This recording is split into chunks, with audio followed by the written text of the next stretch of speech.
राधे राधे, जय श्री कृष्ण। आज मैं वैशाख मास महात्म्य अध्याय 5वां सुना रही हूँ, तो बोलिए नमो नारायण।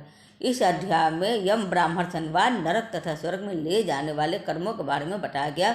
तो ऋषियों जी ने कहा, सूर्य जी से इस विषय को पुनः विस्तार के साथ कहिए। आपके उत्तम वचनामृतों का पान करते करते हमें तृप्ति नहीं होती है। सूर्य जी बोले, महर्षियों, इस विषय में एक प्राचीन इतिहास कहा करते हैं, जिसमें एक ब्राह्मण और महात्मा धर्मराज के संवाद का वर्णन है।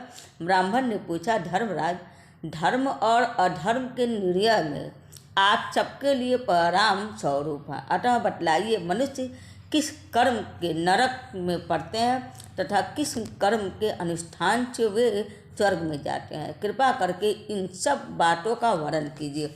यमराज जी कहते हैं, ब्राह्मण, जो मनुष्य मन, वाणी तथा क्रिया द्वारा धर्म से विमुख और श्री विष्णु से रहित है, जो ब्रह्मा, शिव तथा विष्णु को भेद बुद्धि से देखते हैं, जिनके हृदय में विष्णु विद्या से विरति है, जो दूसरों के खेत, जीविका, घर, प्रीति तथा आशा का उच्छेद करते हैं, वो नरकों में जाते हैं। जो मूर्ख जीविका का कष्ट भोगने वाले ब्राह्मणों को भोजन की इच्छा से दरवाजे पर आते देख उनकी परीक्षा करने लगता है, उन्हें तुरंत भोजन नहीं देता, उसे नरक का अतिथि समझना चाहिए।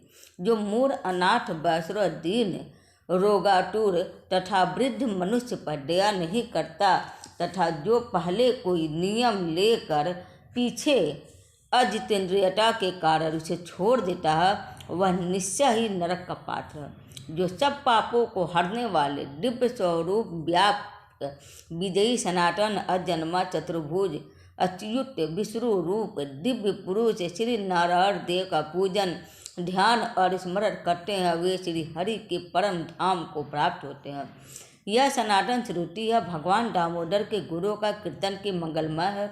वही धन का उपार्जन है तथा वही इस जीवन का फल है। अमित तेजस्वी देवादिदेव श्री विष्णु के कीर्तन से सब पाप उसी प्रकार नष्ट हो जाते हैं, जैसे दिन निकलने पर अंधकार। जो प्रतिदिन श्रद्धापूर्वक भगवान श्री विष्णु की यशोगाथा का गान करते हैं तथा सदा स्वाध्याय में लगे रहते हैं, वो मनुष्य स्वर्गामी होते हैं। विप्रवर भगवान वासुदेव के नाम जप में लगे हुए मनुष्य पहले से पापी रहे हो तो भी भयानक यमदूत उनके पास नहीं भटकने पाते। द्विज श्रेष्ठ, हरि कीर्तन को छोड़कर दूसरा कोई ऐसा साधन नहीं है जो जीवों के संपूर्ण पापों का नाश करने वाला प्रायश्चित हो। जो मांगने पर प्रसन्न होते हैं और देकर प्रिय वचन बोलते हैं तथा जिन्होंने दान के फल का परित्याग कर दिया है, वो मनुष्य स्वर्ग में जाते हैं। जो दिन में सोना छोड़ देते हैं, सब कुछ सहन करते हैं, पर्व के अवसर पर लोगों को आश्रय देते हैं, अपने से द्वेष रखने वालों के प्रति भी कभी द्वेषवश अहित कारक वचन मुँह से नहीं निकालते, अपितु सबके गुरुओं का ही बखान करते हैं, वो मनुष्य स्वर्ग में जाते हैं। जो पराई स्त्रियों की ओर से उदासीन होते हैं और चतुर्गुण में इच्छित होकर मन, वाणी अथवा क्रिया द्वारा कभी उनमें रमण नहीं करते, वो मनुष्य स्वर्गामी होते हैं। जिस किसी कुल में उत्पन्न होकर भी जो दयालु, यशस्वी, उपकारी और सदाचारी होते हैं, वो मनुष्य स्वर्ग में जाते हैं। जो व्रत को क्रोध से, लक्ष्मी को दाह से, विद्या को मान और अपमान से, आत्मा को प्रसाद से, बुद्धि को लोभ से, मन को काम से तथा धर्म को कुसंग से बचाए रखते हैं, वो मनुष्य स्वर्गामी होते हैं।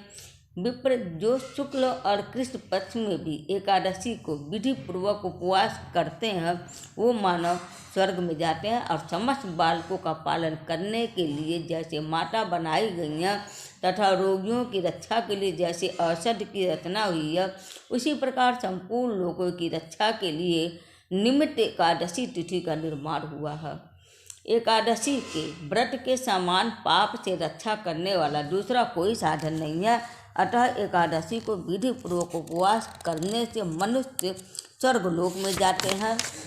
अखिल विश्व के नायक भगवान श्री नारायण में जिनकी भक्ति है, वे सत्य से हीन और रजोगुण से युक्त होने पर भी अनंत पुरुषाली हैं तथा अंत में वो वैकुंठ धाम में पधारते हैं। जो वेतसी, यमुना, सीता, गंगा तथा पूर्य सलीला गोदावरी का सेवन और सदाचार का पालन करते हैं, जिनकी स्नान और दान में सदा प्रवृत्ति है, वो मनुष्य कभी नरक के मार्ग का दर्शन नहीं करते हैं।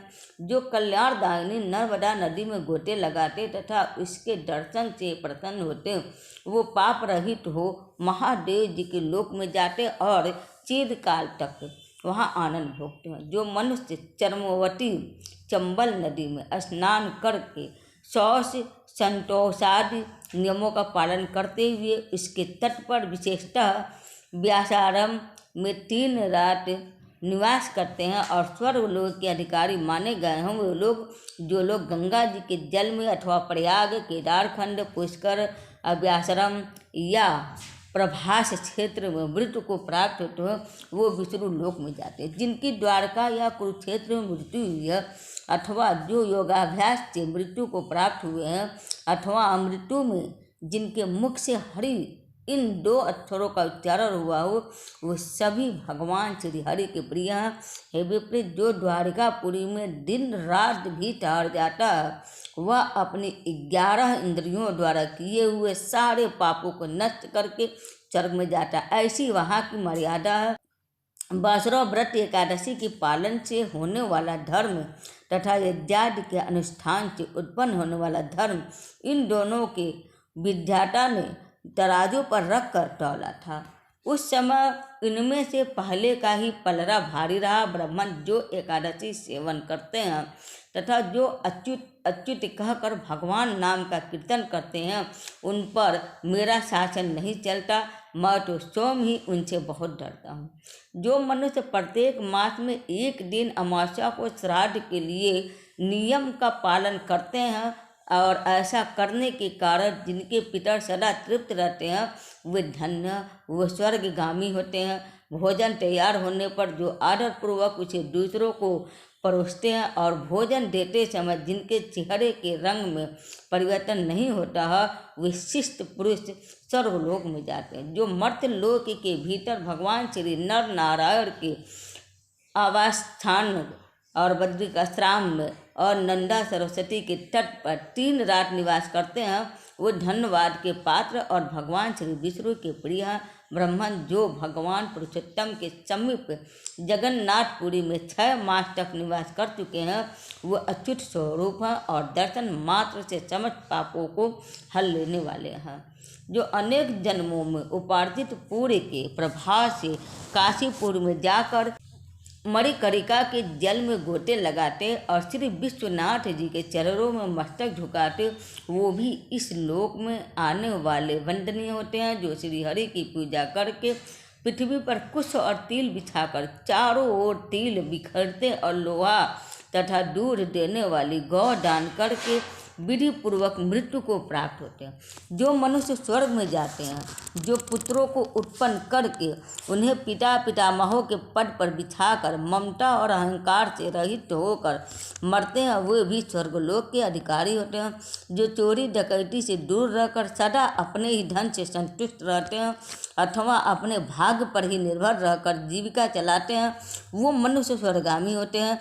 जो स्वागत करते हैं, शुद्ध पीड़ा रहित मधुर तथा पाप रहित वारी का प्रयोग करते हैं, वो लोग स्वर्ग में जाते हैं। जो दान धर्म प्रवृत्ति तथा धर्म मार्ग के अनुयायी पुरुषों का उत्साह बढ़ाते हैं, वे चिरकाल तक स्वर्ग में आनंद भोगते हैं। जो हेमंत ऋतु शीतकाल में सूखी लकड़ी, गर्मी से शीतल तथा वर्षा में आश्रय प्रदान करते हैं, वह स्वर्ग लोक में सम्मानित होते हैं। जो नित्य नैमित्तिक आदि समस्त पूर्व कालों में भक्तिपूर्वक श्राद्ध करता है, वह निश्चय ही देवलोक का भागी होता है। दरिद्र का दान, सामर्थ्यशाली की क्षमा, नौजवानों की तपस्या, ज्ञानियों का मौन और सुख भोगने के योग्य पुरुषों की सुखेच्छा निवृत्ति तथा संपूर्ण प्राणियों पर दया, ये सद्गुण स्वर्ग में ले जाते। ध्यान युक्त तप भाव सागर से तारने वाला है और पाप को पतन का कारण बताया गया, यह बिल्कुल सत्य है, इसमें संदेह की गुंजाइश नहीं है। ब्राह्मण, स्वर्ग की राह पर ले जाने वाले समस्त साधनों का मैंने यहाँ संक्षेप में वर्णन किया। अब तुम और क्या सुनना चाहते हो, इसके आगे की बात आप अगले अध्याय में सुनेंगे। तो बोलिए नमो नारायण। उम्मीद है आप सबको मेरा वीडियो पसंद आया होगा। हरे कृष्ण, हर हर महादेव।